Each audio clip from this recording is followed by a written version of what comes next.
জনদুর্ভোগ লাঘবে অনন্য দৃষ্টান্ত। বদিউজ্জামান শাহেদের উদ্যোগে ও স্থানীয় বিএনপি, ছাত্রদল, যুবদল ও স্বেচ্ছাসেবক দলের মানবিক সহযোগিতায় অবশেষে দূর হল রায়হানপুর এলাকাবাসীর দীর্ঘদিনের আতঙ্ক। রায়হানপুর ৩ নম্বর ওয়ার্ডের মল্লিক বাড়ির সামনের রাস্তাটি দীর্ঘদিন ধরে ভেঙে গিয়ে এক প্রকার মরণফাঁদে পরিণত হয়েছিল। প্রতিনিয়ত যাতায়াত করতে গিয়ে চরম দুর্ভোগ ও ঝুঁকিতে পড়তে হতো সাধারণ মানুষকে। স্থানীয় সাংবাদিক ইব্রাহিম খলিলের একটি ভিডিও পোস্টের মাধ্যমে সোশ্যাল মিডিয়ায় তুলে ধরা হলে জনসাধারণের এই চরম দুর্ভোগ দেখে আর স্থির থাকতে পারেননি সবার প্রিয় মানবিক রাজনৈতিক ব্যক্তিত্ব বদিউজ্জামান শাহেদ।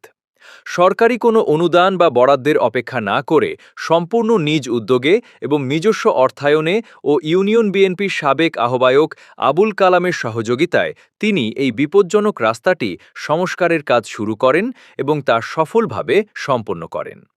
বদিউজ্জামান শাহেদ ভাইয়ের এমন নিঃস্বার্থ ও মানবিক কাজের ভূয়সী প্রশংসা করছেন রায়হানপুর ৩ নম্বর ওয়ার্ডের সর্বস্তরের মানুষ।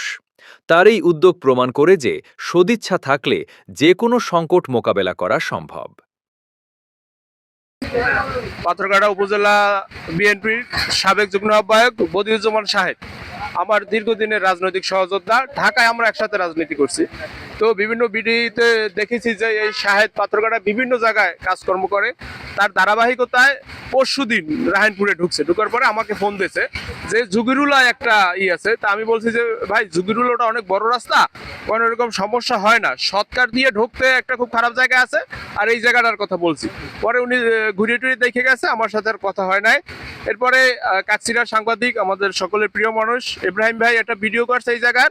পরে শাহেদ ভাই এইটা করার ইচ্ছা পোষণ করছে এবং আমাকে রাত্রে মেসেজ দিয়েছে যে কালকের আমাকে এই ভোগান্তিতে এখানে আসে। অনেক সময় অটো পড়ে যায় এই জায়গায়, অ্যাক্সিডেন্টের বড় বড় দুর্ঘটনা ঘটে।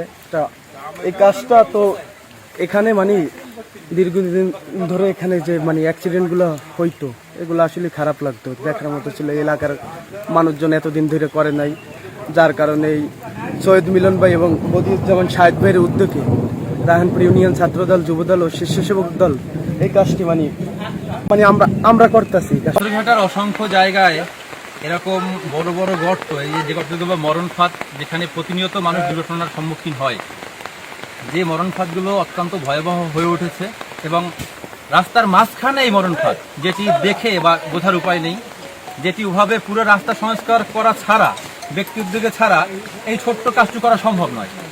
আপনারা জানেন যে আমরা অনেক জায়গায় এই ধরনের উদ্যোগ নিয়ে কাজ করে থাকি এবং আমরা মনে প্রাণে চাই এই কাজগুলোতে সবাই উৎসাহিত হোক।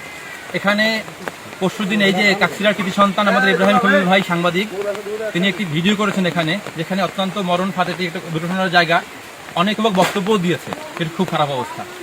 তার ভিডিও দেখার সঙ্গে সঙ্গে আমরা তাকে আশ্বস্ত করেছি যে ভাই, আমরা অনেক কাজের মতো এটাও করে দিব।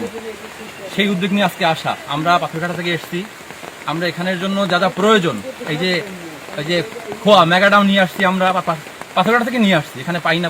আমি কৃতজ্ঞতা জ্ঞাপন করছি এই ইউনিয়নের কৃতি সন্তান জনাব আবুল কালামের প্রতি, কারণ আমি সেদিন দেখে যাওয়ার পরে, আপনার নিউজের পরে আমি তার সাথে আলাপ করেছি যে ভাই, পাথরঘাটা দিয়ে তো সব আনা সম্ভব না, এখানে আপনি আমাকে বালুর ব্যবস্থা করে দিবেন।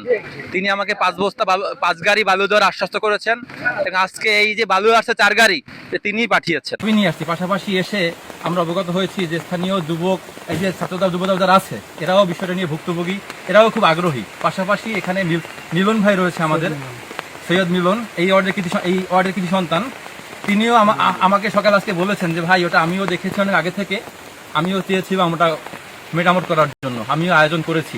পরে তার বড় ভাইরা এখানে রয়েছেন, আমরা সবাই একসাথেই করেছি। আমরা আশা করব এবং মিলন ভাইকে আমি বলেছি যে ভাই, সৈয়দ মিলনকে বলেছি এই ইউনিয়নে আরও এমন অনেক সমস্যা রয়েছে, যেহেতু আমরা এটি উদ্যোগ নিয়ে সবকিছুর সাথে করে নিয়েই আসছি, আপনারা যতটুকু সম্ভব সহযোগিতা করে পাশে থাকেন। পরবর্তী যে সমস্যাগুলো আছে, এগুলো আমরা একসাথে সবাই আবার কাজ করবো।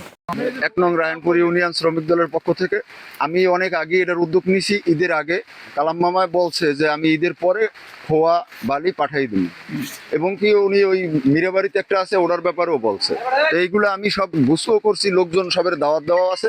হঠাৎ করে আজকের শাহেদ ভাই বলছে ইব্রাহিম সাহেবের কাছে ইব্রাহিম সাহেব দাওয়াত দিয়েছে আমার যে তাড়াতাড়ি ওই জায়গায় কাজটা চলে। এই জন্য আমি ওই জায়গায় আইছি। কিভাবে কি হয়েছে এই শাহেদ ভাই তো বললো যে কালাম গাড়ি পাঠিয়ে দিয়েছে বালির, আর আমরা এই হাতে একটু কাজ বাজ করছি, কষ্ট করছি, হয়ে গেছে।